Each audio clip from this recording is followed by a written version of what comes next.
филмот Кога дрвата паѓаат во режија на режисерката Марисија Никитјук е примен во програмата Панорама на Белинскиот филмски фестивал.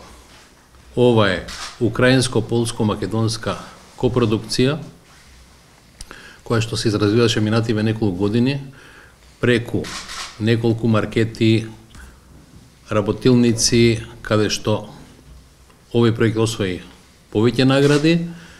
Во мај 2016 година за време на Канскиот фестивал ја освои престижната награда Криштоф Кишловски за најдобро сценарио и беше поддржан на конкурсот на Агенција за филм со резултати објавени на 1 февруари минатата година.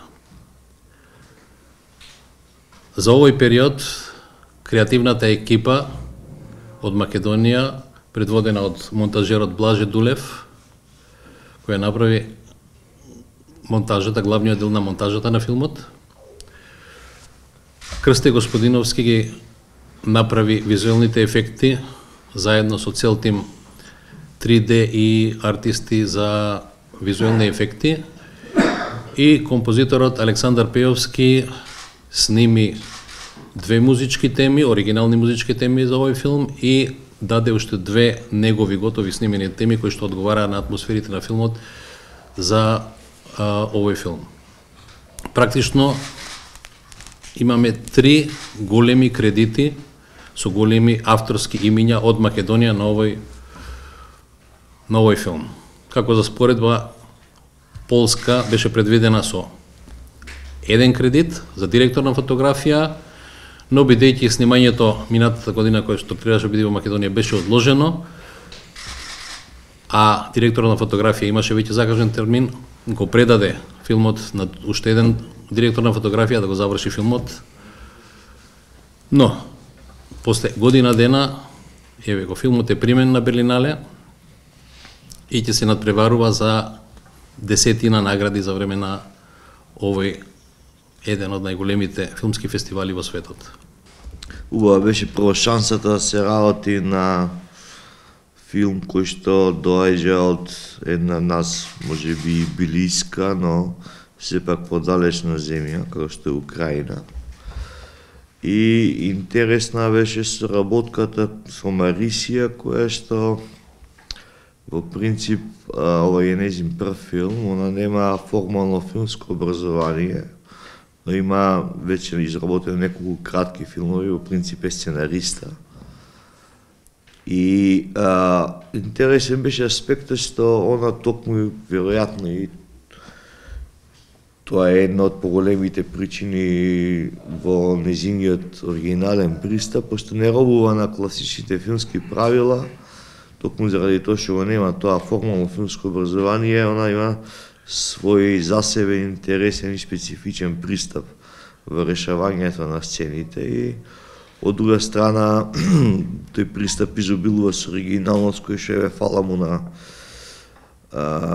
Господа што и го препозна во еден ваков престижен филмски фестивал. Во самиот почеток ми беше посочено дека се работи за извонреден филм и го видовме веднаш по првичните материјали, што само по себе значеше дека визуелните ефекти ќе треба да бидат на многу високо ниво.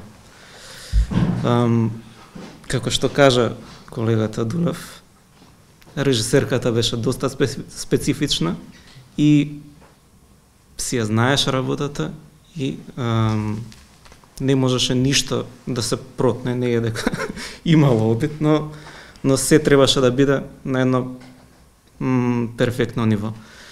За жал,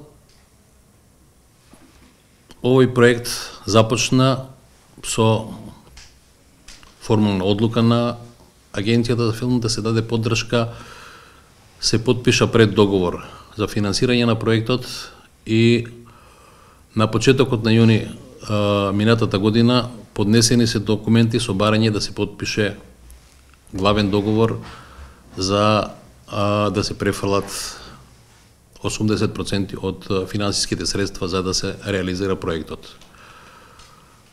Од јуни до денес испратени се вкупно 8 дописи со барање да се потпише договорот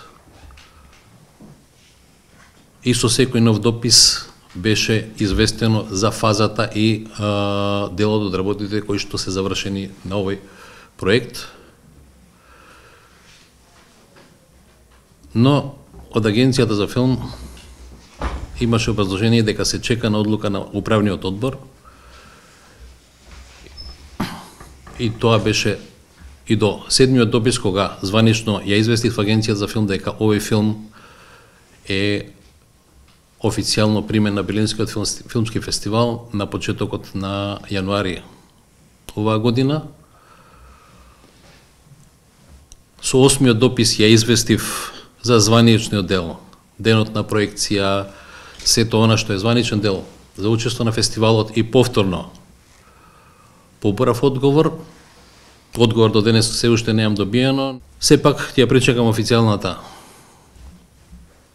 потврда или одлука на управниот одбор, па ќе видам што одлучиле за да на тоа званично реагирам.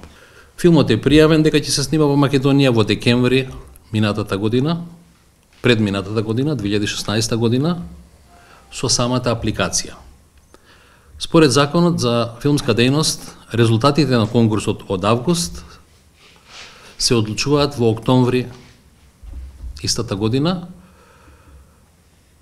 Ако не во октомври, би требало ноември, ако не ноември, декември. Но и во декември немаше резултати и со украинскиот продуцент одлучивме да се помести снимањето во Македонија за после новогодишните празници и екипата да направи мала пауза, но не преголема, бидејќи голема пауза значи тотално растурање на екипата и веќе нови ангажмани, како што се случи со директорот на фотографија. Но кога и до средината на јануари резултати немаше, а јас не можев да потврдам ја покрием големи средства за снимање во Македонија, продуцентот одлучи тој дел да го заврши во Украина, за да дефинитивно го заврши снимачкиот дел од филмот. Резултатите беа објавени на 1 јануари минатата година. После тоа потпишан е званичен договор кој што е доставен на Агенцијата на филм, потпишан од трите копродуценти, каде што на последната страна точно е одвоен македонскиот дел од буџетот, колкави трошоци се наведени за продукцијата во Македонија. Значи, она што било аплицирано, имало некакви промени, но со званично потпишаниот договор, заверен од трите копродуценти, агенцијата е известена за точното учество на Македонија со точни бројки или приближно точни бројки на учеството на Македонија, како што и официјален финансиски план кој што кажува дека македонското учество во овој филм е 12,67%, што значи според Европската конвенција за копродукции де факто копродукција. Тврдењето дека Дарко Башевски сам пријавил дека е ова копродукција или самиот одлучил е чисто манипулирање, или дека сам одлучил да го стави логото на Агенцијата за филм на филмот или на постерот. Како може продуцент кој што званично поддржан на конкурс, има преддоговор солемизиран, има копродуцентски договор, са се е известен на агенцијата, на своја рака да го избрише логот и да каже агенцијата нема ништо со филмот? Се прашувам за кого е ова скандал на Берлинале? Дали за продуцентот кој што е завршил работата на проект добиен званично од Агенцијата за филм, или е скандал за Агенцијата за филм која го руши меѓународниот углед на Агенцијата за филм и на Македонија со блокирање на меѓународно потврдени проекти, посебно проекти кои што покажале дека се квалитетни.